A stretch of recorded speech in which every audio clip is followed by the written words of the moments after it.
Aim Smart, your review authority. Ang tanong,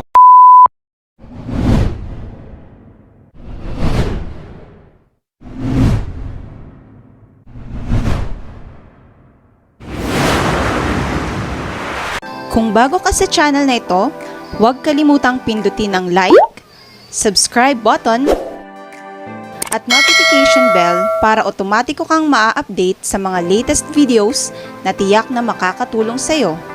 Para ipaliwanag ang kasagutan sa ating tanong, naririto na po ang ating abang lingkod, ang ating Justice Buddy, Attorney Jeffrey Bahita.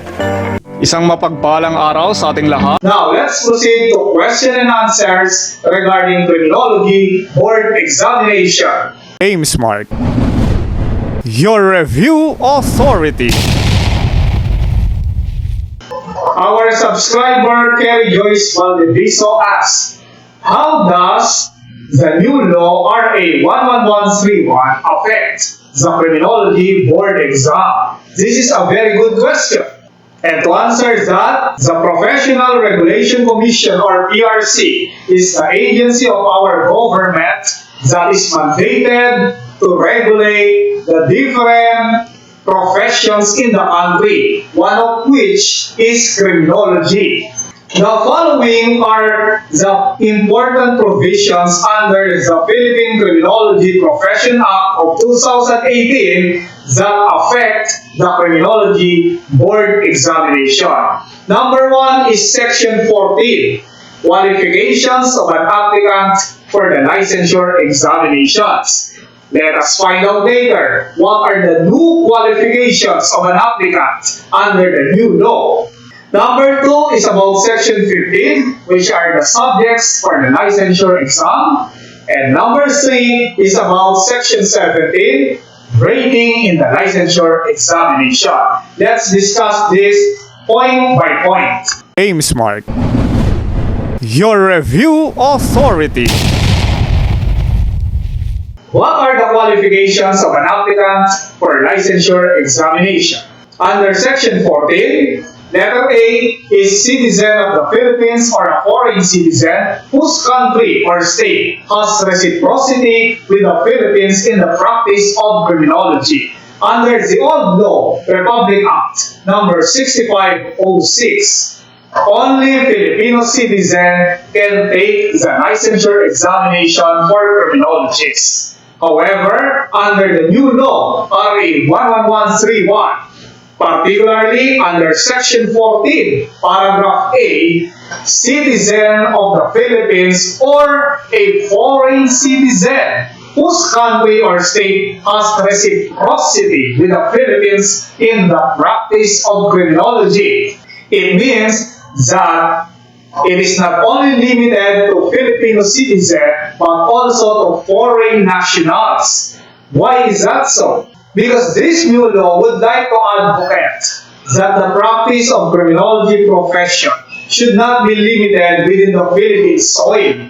Our leaders in the criminology professions would like that our Philippine criminologists will be able to practice criminology profession outside the Philippine archipelago. And to do that, we should allow foreign criminologists to practice criminology profession in the Philippines through reciprocity. This is the rule in international law which allows foreign nationals to practice profession in the country, in our country particularly, and that country wherein the Philippines has reciprocity will also be allowed to practice criminology profession in that country without requiring them to take and pass the licensure examination in that particular country. Aim Smart, your review authority.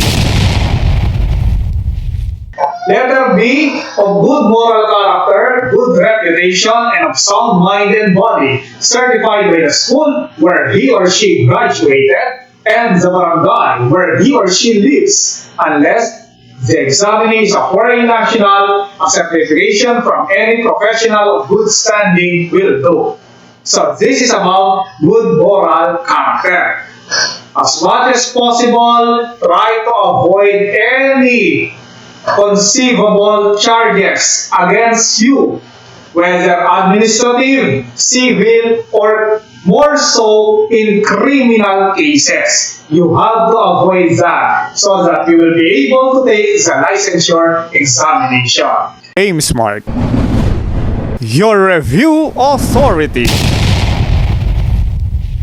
Letter C is hold a bachelor's degree in criminology duly accredited by the CHEC and conferred by a school or college or university duly authorized by the government or its equivalent degree obtained by either a Filipino or foreign citizen from an institution of learning in a foreign country or state, provided that it is duly recognized and or accredited by the CHEC. Here, one of the qualifications of an applicant must be he or she is a graduate of Bachelor of Science in Criminology. Aim Smart.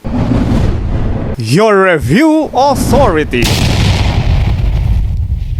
Letter D, not have been convicted of an offense involving moral turpitude by a court of competent jurisdiction. This is what we are talking about. We need to avoid any possible conviction of an offense involving moral turpitude. Moral turpitude is defined by our jurisprudence as any act of baseness or vileness which is contrary to justice, decency, and morality. There are cases which are inherently wrong, and these are considered offenses involving moral turpitude. Example of these are rape, concubinage, estafa, violation of BP 22, bigamy, adultery, etc., etc. Aim Smart. Your review authority. Letter E, those who failed 5 times, whether consecutive or cumulative in the criminologist licensure examination, must present a certification issued by a reputable institution duly recognized by the CHEC that such applicant has satisfactorily completed a refresher course in criminology. This is a new qualification because previously there was no limit in taking the licensure examination for criminologists. But under the new law, an examinee is only allowed to take and flunk 5 times, after which he or she needs to complete a refresher course in criminology from a reputable institution of learning. Meaning to say, a person who flunked 5 times, whether consecutive or cumulative, has to go back to college and enroll a refresher course to revisit the courses that are the coverage of the licensure examination, and if he or she is given a certificate of completion that he or she satisfactorily completed the course, the refresher course, then that's the only time that he or she will be allowed to retake the licensure examination for the 6th time. This is a new qualification under RA 11131. Nabitin ka ba sa ating talakayan? Panoorin mo ang iba pang videos ng ating Justice Body. Dahil ang sabi sa Kawikaan 13:20, ang nakikisama sa may unawa ay magiging matalino, ngunit ang kasama ng mangmang ay masusuong sa gulo.